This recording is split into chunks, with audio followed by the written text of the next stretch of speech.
Welcome to the Slop Farm. Enjoy the video. You begin by making sure unsaved work is saved. You will be closing apps. Now press Ctrl plus Shift plus ESC for the fastest route. This opens Task Manager instantly. If that fails, press Ctrl plus Alt plus Del and choose Task Manager, or right-click the Start button and select Task Manager from the context menu. Once opened, you'll see a compact view.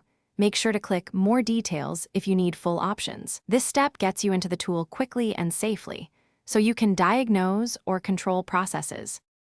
Now that Task Manager is open, focus on the Processes tab to see running apps and background processes. Click a column header to sort by CPU, memory, disk. This reveals the biggest resource consumers. Once identified, right-click a problematic process to choose End Task, Open File Location, or View Properties for more context. If you need startup control, go to the Startup tab to disable programs that slow boot. Make sure to use Details for advanced control and services to restart system services when necessary. To finish, use the Performance tab to monitor CPU, GPU, memory, and disk usage trends so you know whether the issue is intermittent or constant.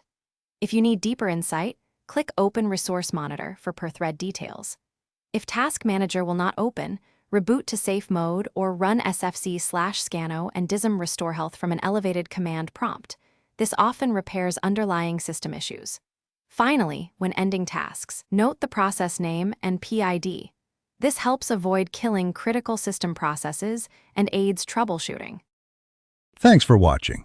Consider subscribing if we helped you today.